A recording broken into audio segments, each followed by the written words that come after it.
ये उनका काम है। हमारा काम है जुमा के दिन खुतबा देना, चाहे आंधी आए तूफान आए, मगर जुमा का खुतबा कभी बंद नहीं होगा। अब लोगों की मर्जी है उस खुतबे से जितना फायदा उठाएं। ईदैन की नमाज क़यामत तक होती रहेगी जब तक दुनिया है, और ईदैन का लंबा खिताब भी होता रहेगा, चाहे एक भी बंदा नमाज पढ़े ना पढ़े, मगर तकरीर बंद नहीं होगी। ठीक उसी तरह शादी ब्याह का मौका हो, या तीजा 40वां, या 11वीं 12वीं, छठी शरीफ, मुहर्रम शरीफ, कोई भी मौका हो, मजलिसें होती रहेंगी, चाहे 1 करोड़ लोग आए, चाहे एक बंदा आए, मजलिस होती रहेगी।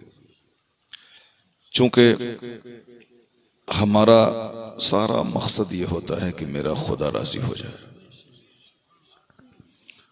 और वही खुदा जिसने हमको पैदा किया और जो हमें इज्जत देता है और जलील करता है, वही खुदा जो हमें सच्ची खुशी देता है, वही खुदा जो हमारे गमों को दूर करता है, और वही ईमान की हालत में मौत देकर जन्नतुल फिरदौस अता करता है। तो जब सारा काम अल्लाह ही की तरफ से होता है, तो बंदों को क्या खुश करना। अल्लाह खुश हो जाए तो एक आदमी महफिल में रहे 1 करोड़ पे भारी है, और अगर अल्लाह नाराज हो तो पूरा मुरादाबाद यहां जमा हो जाए, कुछ भी नहीं होने वाला। कुरान शरीफ में आया है कि अगर अल्लाह तुम्हें तकलीफ देना चाहे तो कोई नहीं है जो उसे टाल दे, और अगर अल्लाह तुम्हारा भला चाहे कोई नहीं है जो तुम्हें तकलीफ में डाल दे। क़यामत की निशानी है कि आखिर ज़माने में दुनिया से यकीन उठ जाएगा।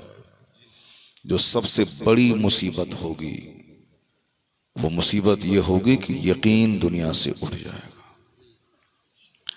लोग देखने में खूबसूरत रहेंगे, लंबे रहेंगे, दाढ़ी लंबी रहेगी, टोपी रहेगी, मस्जिदें खूब एयर कंडीशनड बनेंगी, घर मकान गाड़ी छकड़ा दुकान जमींदारी बागात सब कुछ होगा, लेकिन यकीन नहीं रहेगा। और जब यकीन नहीं रहेगा तो दुनिया खोखली हो जाएगी। दुनिया बेमौसम की बारिश में मुब्तला हो जाएगी, दुनिया खतरनाक अमराज में मुब्तला हो जाएगी, दुनिया का कोई रहबर और रहनुमा नहीं होगा, लोग समझ में नहीं आएगा कि हम क्या करें क्या नहीं करें। इसी बेचैनी में लोग मर जाएंगे, जिंदगी का कोई मकसद समझ में नहीं आएगा। जैसे आज हालात पैदा धीरे धीरे हो रहे हैं। हमें कुफार मुशरिकीन से कोई मतलब नहीं, मतलब है जो अल्लाह पर यकीन रखते हैं, जो अल्लाह पर ईमान लाते हैं। ये अल्लाह पर ईमान लाने वालों में जो आज कमजोरी पैदा हो रही है उसी से बहस है। वरना मुशरिक और कुफार चाहे वो सोने के घर में रहें कि चांदी के घर में रहें, चाहे उनकी गाड़ी 50 करोड़ की हो जाए, चाहे 50,000 एकड़ जमीन वो खरीद लें, उसका अंजाम आग है, जहन्नम है। इस बात को हमेशा दिमाग में आप रखें तो इत्मीनान मिलेगा और आपका चेहरा उदास नहीं होगा। चाहे अमेरिका का हाकिम रहे या हिंदुस्तान का हाकिम रहे या दुनिया के 200 से ज्यादा ममालिक का हाकिम रहे, या सामने वाला गांव रहे या पीछे वाला गांव रहे, कुफारो मुशरिकीन का अंजाम आग है। जिसका अंजाम आग है तो आज चाहे वह सोने की प्लेट में खा ले, चाहे वह 50 खरब के बंगले में रह जाए, उससे क्या होने वाला, अंजाम आखिर आग है। इसलिए उनकी कभी किसी खुशहाली को देखकर मरूब नहीं होना, उनके महल, उनके मकानात, उनके बागात को देखकर कभी नर्वस नहीं होना है कि जो अल्लाह को नहीं मानता है उनके पास खरबों क्यों है, जो दिन रात शराब में, जिना में, सूद में लथपथ है, उनके दरवाजे पे फॉर्चूनर क्यों दौड़ रही है? अगर ईमान नहीं रहा आपका इस बात पे तो उनकी गाड़ी आपको काफिर बना देगी। जाहिर सी बात है। आप बोलेंगे हम मुसलमान हैं, मेरे पास आल्टो भी नहीं है, और वह 50 खुदा को मानता है, अल्लाह को गाली देता है, उनके पास 50 करोड़ की कार है, तो आप उसकी कार को देख करके काफिर हो जाएंगे आप। और अगर यकीन मजबूत रहा अल्लाह की जात पे, ये दुनिया फानी है, आज है कल खत्म, इनका अंजाम आग है, तो 50 खरब की कार पे आए आपके नजदीक, वो साइकिल से बदतर है। अगर यकीन है अल्लाह की जात पे तो आज मुसलमान इसीलिए उदास हैं, वो यकीन कमजोर हो रहा है। कुरान ने जो कुछ कहा उसको न पढ़ते हैं, न सुनते हैं, न समझना चाहते हैं। इसीलिए काफिरों के पांव का फुटबॉल बने हुए हैं और हमारे बच्चे काफिर होते जा रहे हैं। क्योंकि हम अपने बच्चों को बताने में फेलियर हैं कि ये दुनिया एक पानी का बुलबुला है, आखिरत एक समंदर की मानिंद है। हम अपने बच्चों को बताने में नाकाम हैं, ये दुनिया एक सेकंड की है, चाहे 1000 करोड़ साल की दुनिया क्यों न रहे, चूंकि इसका अंत है, ये दुनिया का विनाश है, ये दुनिया खत्म होने वाली है। और दुनिया की कोई चीज एक हालत पर नहीं रहती, हर चीज परिवर्तनशील है। दुनिया में परिवर्तन इस दुनिया का नियम है, तब्दीली। बच्चा पैदा होता है, जवान होता है, बूढ़ा होता है, मर जाता है। दाढ़ी के बाल काले रहते हैं, सफेद होते हैं, बंदा खत्म हो जाता है। मालदार हुआ फिर गरीब हो गया, गरीब हुआ फिर मालदार हो गया। बादशाहों के बेटे भीख मांग रहे हैं, जो कल हमारी गाय चराता था वो आज करोड़ों के मकान में आराम कर रहा है। जो सुअर चराता था उसका बेटा मंत्री बना हुआ है।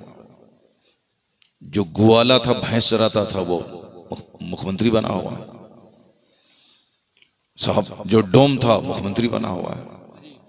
और जो राजा महाराजा का बेटा था वो जाके टोटो चला रहा है। ये नियम है दुनिया का, एक हालत पे दुनिया नहीं रहती है। दुनिया एक हालत पे नहीं रहती है। दुनिया की परिभाषा ही है अल आलम मुतगय्यरुन। ये आलम, ये दुनिया क्या है? बदलने वाला है। कुल्लु मुतगय्यरिन हादिस, हर बदलने वाली चीज फानी है, हादिस है। जब दुनिया फानी है, उसको करार ही नहीं है, तो अब चाहे सोने की दीवार है, मिट्टी की दीवार है, दोनों बराबर है। अभी दुनिया टफ इसीलिए है चूंकि हमने आखिरत को भूलकर दुनिया को सब कुछ समझ लिया। इसीलिए अब हम चाहते हैं कि मेरे पास मकान होने का, चाहे हराम का हो चाहे हलाल का हो। मेरे पास गाड़ी चाहिए, चाहे वो हराम की गाड़ी हो या हलाल की। ईद के दिन नया जोड़ा चाहिए, चाहे हराम का कपड़ा हो या हलाल का हो। पेट में रोजाना गोश्त मछली जाए, चाहे हराम का हो या हलाल का हो। बेटी की शादी में खूब धूमधाम हो, चाहे पैसा सूद का हो या शराब बेच के हो या जमीन बेच के हो या दूसरों को ठग के हो या मस्जिद दरवाजे पे भीख मांग के हो, मगर बेटी को पलंग और फर्नीचर देना है, बाराती को खाना खिलाना है, चाहे भीख मांग के हो चाहे कर्जा लेकर के हो, चाहे हराम का हो चाहे हलाल का हो। दिमाग में ये बात सेट हो गई है। यही वजह है कि आज ये जिंदगी हमारे लिए बोझ बन गई है। ये जिंदगी हमारे लिए अब जिंदगी में कोई खुशी नहीं रही। पहले जिस लड़के की शादी होती थी उस लड़के के चेहरे पे अनार की तरह खून टपकता था। वो लड़का अगर दीवार में मार दे हाथ तो वो दीवार टूट जाती थी। इसलिए टूट जाती थी कि लड़का की जिंदगी में शादी एक अजूबा चीज होती थी, उससे बढ़कर कोई खुशी नहीं है। जिसके बारे में सुनता था, सोचता था, पढ़ता था, लिखता था, दूसरों को देखता था, उनकी जिंदगी में ये दिन आने वाला है। उसके लिए उसके नजदीक कुछ भी दिखाई नहीं पड़ता था, बस सिर्फ वो तारीख आ जाए, शादी हो जाए। क्योंकि उसका तजर्बा उसको जिंदगी में पहली बार होने वाला होता है कि शादी, खुशी हो रही। लेकिन आजकल शादी से पहले लड़के का चेहरा उतर जाता है, शादी से पहले लड़के का चेहरा उदास हो जाता है, सूख जाता है। सारी चार्मिंग खत्म हो जाती है। चार्मिंग इसलिए खत्म हो जाती है क्योंकि हालात इतने खराब हो गए हैं कि जिस खुशी के लिए शादी होती है उस खुशी का तजर्बा उनको कई साल से हो गया होता है, और फिर शादी के बाद एक अनजान सा गम सर पे वो लाद लेता है। शादी होगी, पता नहीं क्या होगा, बच्चे होंगे, कैसे खिलाएंगे, कैसे पिलाएंगे, क्या होगा, कैसी बीवी होगी। यानी वो सारा क्रेडिट अपने सर लेना चाहता है कि मैं औलाद को खिलाऊंगा, मैं बीवी को पालूंगा, मैं आज अच्छा हूं, कल मेरा कारोबार ठप हो जाएगा तो क्या होगा। ये इंतशार ख्याली चेहरे का नूर मिटा देती है। अल्लाह की जात पे जब यकीन हो जाए कि मेरा खुदा ही इज्जत देने वाला है, मेरा खुदा ही रोजी देने वाला है, वो मुझे भी पालेगा, मेरे 50 बच्चों को भी वही पालने वाला है। जब यकीन अल्लाह की जात पे मजबूत रहता है तो चेहरा बिल्कुल हरा भरा रहता है। वो यकीन ही कमजोर हो गया है। आज शादी में अब कोई खुशी नहीं रही, बेशुमार गम खुद से अपने सर पे लोग डाल लेते हैं, इसलिए चेहरा सूखा रहता है। एक तो ये बात, और दूसरी बात, जो आदमी तकवा परहेजगारी से खाली है, जो शादी से पहले ही न जाने गलत आदतों में गिरफ्तार हो जाता है, उसकी वजह से अब शादी में कोई चार्मिंग नहीं रह जाती है, चूंकि वह उस मंजिल से गुजर चुका होता है। अल्लाह पर मजबूत यकीन और शादी का पहला तजुर्बा, वो आदमी सूखी रोटी क्यों ना खाए, जिसका जिस्म गुनाहों से सेफ है, उसका चेहरा बिल्कुल चांद की तरह चमकता है, गुलाब की तरह खिला रहता है। अल्लाह तबारक व तआला चाहता है कि बंदा मेरा यहां भी खुश रहे और मरने के बाद भी खुश रहे। अल्लाह की ये पसंद है। अगर ये अल्लाह को पसंद नहीं होता तो कुरान शरीफ में अल्लाह ताला हमको ये दुआ कभी नहीं सिखाता। कुरान शरीफ में अल्लाह ने एक दुआ कहा है कि तुम इसको मांगा करो, रब्बना आतीना फिद दुनिया हसना व फिल आखिरति हसना। इलाही मुझे दुनिया में भलाई अता फरमा और आखिरत में भी भलाई अता फरमा। ये दुआ किसी आला हजरत ने नहीं सिखाई है। ए बाबू, ए कहाँ भाग रहा है? महफिल में अभी भी बहुत सारे लोग हैं, मगर सब लोग बैठे रहे तो बड़ा अच्छा लगेगा। मैं काम की बात कर रहा हूं। अगर एक जुमला भी मेरा अगर दिल में उतर गया तो 50 खरब रुपए से उतनी खुशी नहीं होगी जितनी खुशी उस जुमले पे अमल करने से होगी।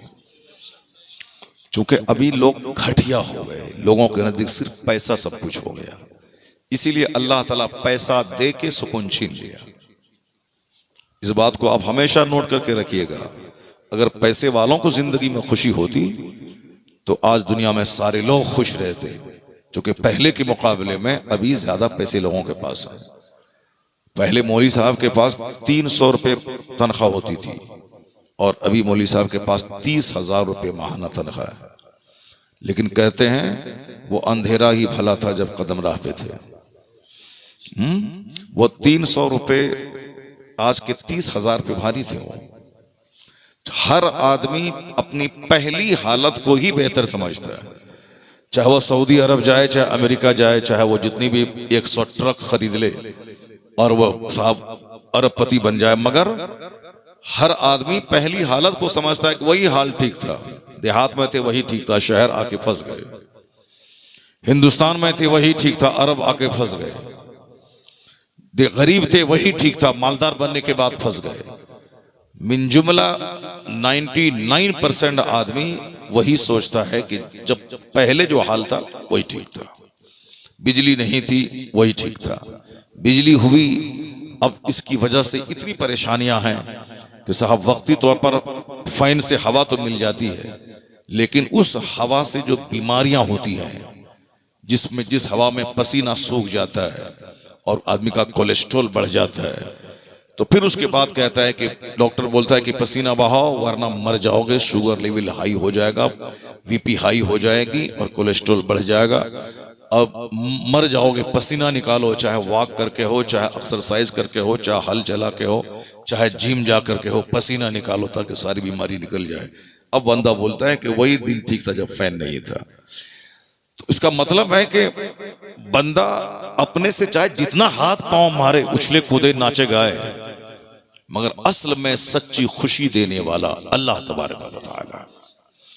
यकीन अगर कमजोर हो गया तो आदमी कुत्ते की मौत मरेगा जैसे आज मर रहा है। अरबपति की लाश सड़ रही है। आपने देखा होगा अमेरिका का एक इंजीनियर अपने 3-4 बच्चों के साथ खुदकुशी कर लिया, सुसाइड कर लिया। हिंदुस्तान में रोजाना बड़े बड़े अरबपति, करोड़पति जहर खा के मर रहे हैं। जिंदगी में जब कुछ चार्मिंग ही नहीं रही तो वो जीना ही उस बेकार समझता है, तो अब इसलिए वो जहर खा के मर रहा है। कोटा में जहां लोग तैयारी करते हैं मेडिकल की, IAS की, अक्सर बच्चे वहां जहर खा के मर रहे हैं। क्यों मर रहे हैं? इसलिए मर रहे हैं कि चूंकि वो समझता है कि मैं डॉक्टर नहीं बन पाऊंगा। मेरे माँ बाप चाहते हैं कि मेरा बच्चा डॉक्टर बने, मगर मैं नहीं बन पाऊंगा, अपने अंदर वो कैपेसिटी नहीं पाता हूं, तो क्या बाप को मुंह दिखलाऊं? वहीं फांसी के फंदे पे लटक जाता है। तो फांसी के फंदे पे लोग लटक रहे हैं और जहर खा के मर रहे हैं। जिंदगी से सच्ची खुशी खत्म है। अल्लाह ताला कभी खुशी नहीं देगा, चूंकि अल्लाह ने खुशी अपने महबूब की गुलामी में रखा है। अल्लाह ने सारी खुशियां पैगंबर आजम अलैहिस्सलाम की पैरवी में रखा है कि लोगों, मैंने तुझको पैदा किया है, जमीन मेरी आसमान मेरा, तुझको मैंने पैदा किया है, मैं तुझको मौत दूंगा, मैं ही गम देता हूं, मैं ही खुशी देता हूं।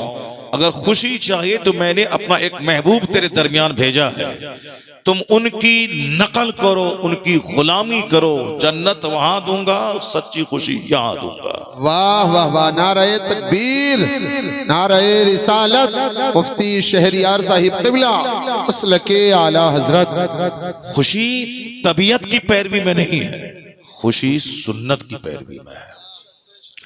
जिसने भी अपनी तबीयत की पैरवी की, उसके हिस्से में सिर्फ खसारा है, उसके हिस्से में सिवाय घाटे के कोई सौदा नहीं है।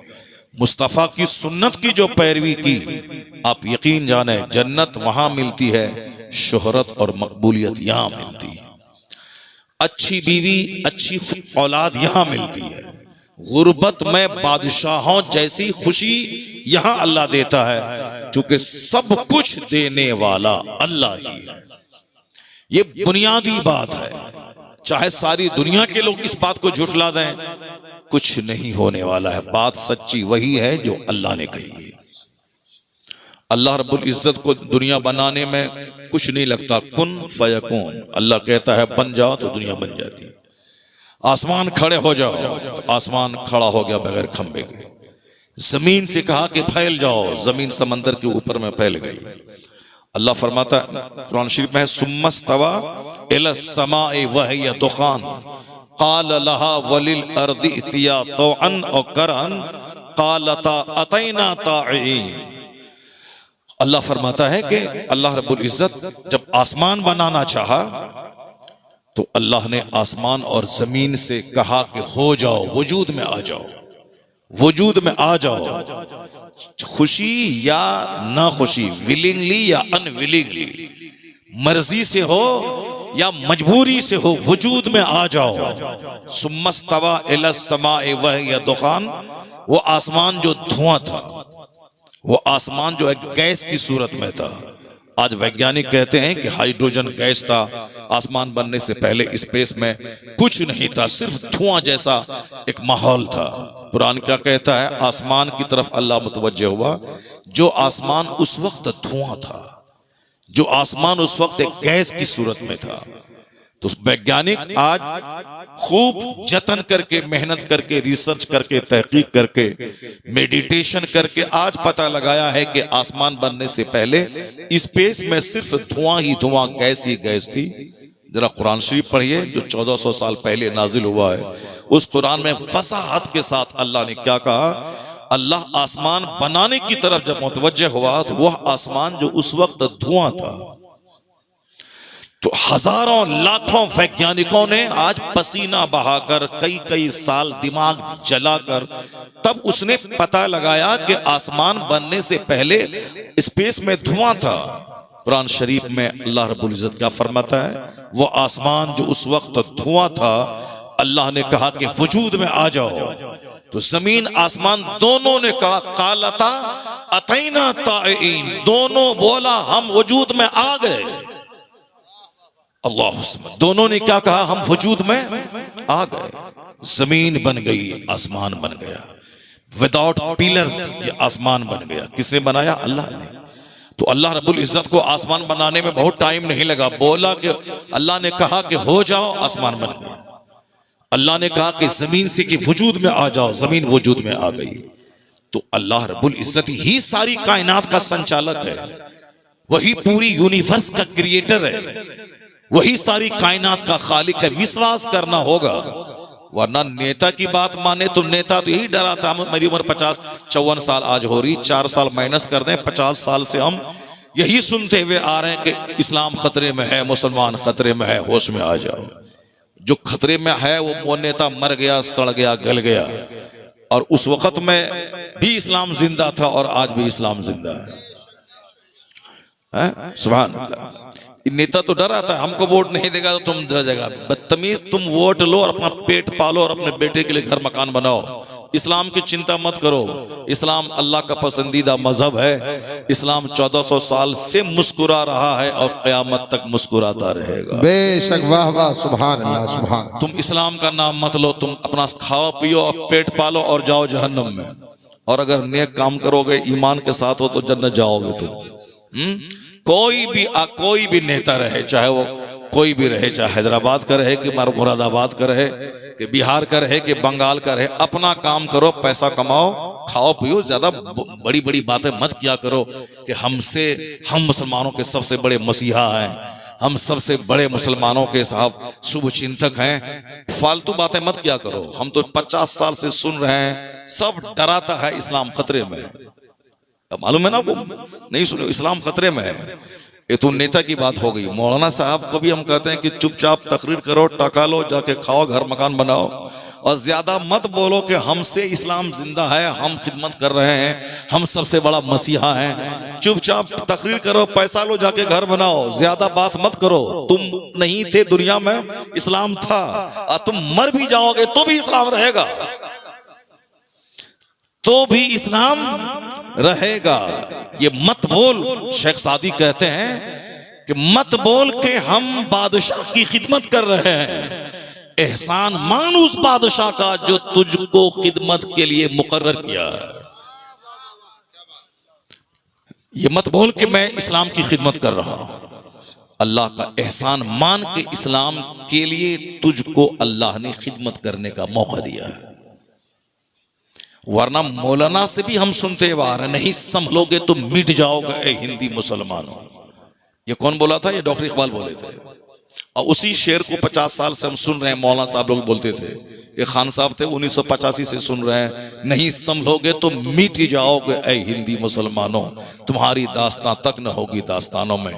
ये जुमला कब बोला था? जब मुसलमानों की तादाद 10 करोड़ थी और वो शेर लिखने वाला इकबाल साहब तो चले गए दुनिया से। उस वक्त में 10 करोड़ मुसलमान था, बांग्लादेश, पाकिस्तान, इंडिया सब मिला के। और आज पाकिस्तान में 25 करोड़, बांग्लादेश में 22 करोड़, इंडिया में 40 करोड़। 40 10 50 10 60 10 70 10 80 करोड़ मुसलमान उस इंडिया में है। बोला था मिट जाओगे, वो तो चला गया, मगर आज लाखों मस्जिदों से अजान की आवाज आ रही है। आज मदरसा जिंदा है, मस्जिद जिंदा है, खिताब जिंदा है। पता ये चला कि हम अगर इबादत कर रहे हैं खुदा की, तो हमारा उसमें भला है। अल्लाह का एहसान कि अल्लाह ने मुझे इबादत की तौफीक दी, वरना अल्लाह रब्बुल इज्जत का कुछ बिगड़ने वाला नहीं है। अल्लाह तबारक व तआला हमारा मोहताज नहीं, हम खुदा की रहमतों के मोहताज हैं। बेशक बेशक। नारे तकबीर, नारे रिसालत, मुफ्ती शहरियार साहिब क़िबला, मसलके आला हजरत, जश्ने शादी, नारे तकबीर। तुम्हारा ये हो जाएगा, तुम्हारा वो हो जाएगा, तुम मिट जाओगे, तुम मर जाओगे। क्यों ये फालतू नर्वस वाली बातें बोल रहा है? क्यों ऐसी बातें कर रहा है कि न संभलोगे तुम मिट जाओगे? ए हिंदी मुसलमानों, इस तरह की बातें मत कर। इस्लाम न खतरे में था, न आज है, न क़यामत तक रहेगा। अलबत्ता मुसलमान अगर काफिरों की नकल करेगा, मुसलमान शराब पिएगा, मुसलमान ज़िना करेगा, मुसलमान शादी ब्याह काफिरों की तरह करेगा, अपना बाल बच्चा काफिरों की तरह पालेगा, मुसलमान अपने घर में 24 घंटे काफिरों की तरह सनीमा देखेगा, मुसलमान 24 घंटे झूठ बोलेगा, तो फिर तो कुदरत का कानून है कि अगर तुम गलत करोगे तो तुम्हारा अंजाम भी गलत होगा। तो बदअमल मुसलमान पिटेगा, बदअमल मुसलमान मरेगा, इसको सजा मिलेगी। चूंकि ज़िना का अंजाम गलत है, शराब का अंजाम गलत है, झूठ का अंजाम रोजी के घटने की सूरत में आता है, ज़िना का अंजाम बाल बच्चों की तबाही की सूरत में आता है, शराब पीने का अंजाम सेहत के और माल के लूटने की सूरत में आता है, झूठ का अंजाम आदमी की बेइज्जती और जिल्लत की सूरत में होता है। तो जो जैसा करेगा उसका अंजाम वैसा होगा। अलबत्ता ये बदअमल खतरे में है, मगर इस्लाम न कभी खतरे में था, न आज है, न क़यामत तक रहेगा। इसलिए कि अल्लाह रब्बुल इज्जत का पसंदीदा मजहब इस्लाम है और अल्लाह का कोई दूसरा मद्दे मुकाबिल नहीं है जो कि अल्लाह से मुकाबला कर सके। जब अल्लाह से कोई मुकाबला नहीं कर पाएगा तो अल्लाह को कोई खतरा नहीं है, तो अल्लाह के मजहब को भी किसी से कोई खतरा नहीं है। हुवल्लज़ी अरसला रसूलहु बिलहुदा व दीनिल हक लियुज़हिरहु अलद्दीन कुल्ली। अल्लाह कहता है वो खुदा है जिसने अपने रसूल को हिदायत और दीन हक के साथ भेजा है ताकि इस मजहब को सारे मज़ाहिब पे गालिब कर दे। तो इस्लाम गालिब होने आया है, मगलूब होने नहीं आया।